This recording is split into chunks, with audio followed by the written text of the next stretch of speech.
परवीन ठकराल जी दिल्ली से। जय श्री राम। राधे राधे महाराज जी। महाराज जी, हम भगवान के जो चित्र देखते हैं, मूर्तियां देखते हैं, वैसा ही ध्यान करने का भाव करते हैं, लेकिन हाँ, उनका लेकिन वास्तविक भगवान स्वरूप। ऐसे नहीं है। पर भगवान ऐसे नहीं है। ऐसी आज तक कोई स्याही या कोई रंग ही नहीं है जो भगवान के श्रीअंग की श्यामता को चित्रण कर सके। प्रियाजू के गोरे वर्ण का, जैसे प्रियाजू के श्रीअंग की शोभा का जब वर्णन, पीता अरुण क्षय अनंत तडिल्लता भाम, पीत और अरुणिमा लिए हुए अनंत बिजलियों की सी कांति श्री जी की है। अब एक बिजली को उतार सकता है कोई भला? जो प्राकृतिक बिजली चमकती है उसको कोई उतार सकता है कागज में? नहीं उतार सकता ना। तो अनंत बिजलियों की कांति एक जगह एकत्रित हो, वो प्रियाजू का तेज पुंज है। और गौर और अरुणिमा हल्का सा केसरपन लिए हुए, तो कहां है? ऐसे श्याम सुंदर की श्यामता वाली स्याही कहां है? अच्छा, श्याम सुंदर को आपने देखा नहीं तो आप अपनी कल्पना का चित्र बना रहे हो ना। श्याम सुंदर को देख के थोड़ी बना रहे हो। आपकी भावना में, कल्पना में जो बन रही, चित्रकार की कल्पना ही तो चित्र है ना। अब हम मानी संख्या से सवाल हल करते हैं। माना संख्या ये हमारे भगवान, हमने ये रूप ध्यान करना शुरू किया, तो चूंकि हमारी भावना भगवान में जुड़ी है और सब रूपों में भगवान है, तो हमारी भगवान की प्राप्ति हो जाती है।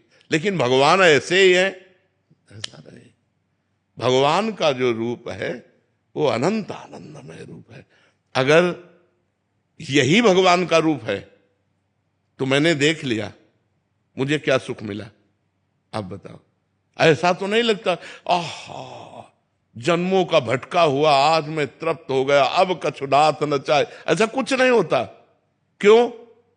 मलिन अंतःकरण, मलिन नेत्र, मलिन भावना, तो निर्मल प्रभु विराजमान है। लेकिन तो क्या बिहारी जी ऐसे हैं जैसे आप देख रहे हो?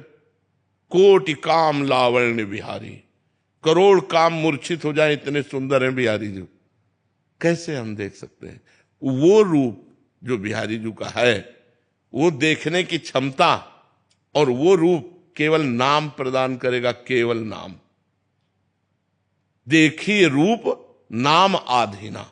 अब आप राम राम राम राम राम रटो। राम नाम राम रूप को प्रकाशित कर देगा, कृष्ण नाम कृष्ण रूप को प्रकाशित कर देगा, राधा नाम राधा रूप को जो अपने ध्यान में हम जैसे किसी भी ध्यान छवि का नहीं करते, नाम जब करते हैं और नाम से जो ध्यान आता है, तो फिर कहीं कुछ अच्छा नहीं लगता, कुछ अच्छा नहीं लगता। क्योंकि वो रूप जो नाम दिखा रहा है वो असली दिखा रहा है।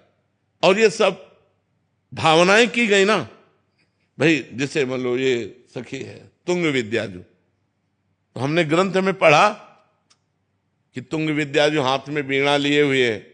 अब हमने भावना कर दी, चित्रकार ने भावना की, और क्या ऐसी तुंग विद्या जी है जिनको देखकर करोड़ लक्ष्मी आश्चर्यचकित होकर मूर्छित हो जाए?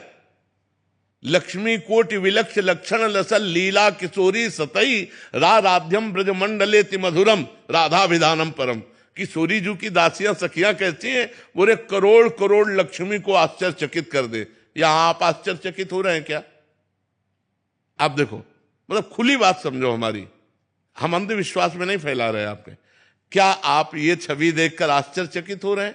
क्या आप ये छवि देखकर आनंद मगन हो रहे हैं? क्या आप ये छवि देखकर प्रेम मूर्छित हो रहे हैं? नहीं। और कैसी है तुंग विद्याजू? करोड़ करोड़ लक्ष्मी आश्चर्यचकित होकर मूर्छित हो जाए, ऐसी सुंदर आनंदमयी प्रियाजू की नित्य सहचरी। तो हमारी मानी संख्या, जब हम स्कूल में थे तो कोई सवाल हल करने के लिए मानी संख्या अमुक, तो मानी संख्या ये तुंग विद्याजू। अब हम आराधना करेंगे तो इन्हीं की आराधना से हमें तुंग विद्याजू तक पहुंचने का रास्ता मिल जाएगा। समझ पा रहे हैं आप हमारी? तो हम किसी भी छवि का ध्यान करें, चूंकि ध्यान भगवान का कर रहे हैं, तो हर छवि भगवान में विराजमान है। कहो तो कहा जहां प्रभु ना है, लेकिन भगवान का जो स्वरूप है वो अद्वितीय है, वो अनिर्वचनीय है, वो अलेखनीय है। भगवान के नेत्र, भगवान का रूप, भगवान सच्चिदानंद, तो लेखनी प्राकृतिक, स्याही प्राकृतिक, तो सच्चिदानंद को प्राकृतिक लेखनी से कैसे उतारा जा सकता है? अभी स्वामी जी संसार के अनुरूप आकर्षित करते हैं, कौन सी ऐसी अवस्था, कब ऐसी अवस्था प्राप्त हो कि संसार के अनुरूप फीके लगने लगे? हाँ, नाम जप, नाम जप। जितना भजन करोगे, बारी मथे घृत होए बरु सिकताते बरु तेल, बिनु हरि भजन न भवतरी या सिद्धांत पेल। पीला भजन के जैसे न तन मेरो, न मन मेरो, न आज मेरो, न कल मेरो, मेरो तो बस नाम है तेरो राधा रानी। बस यही पकड़ ले तो बात हो गई।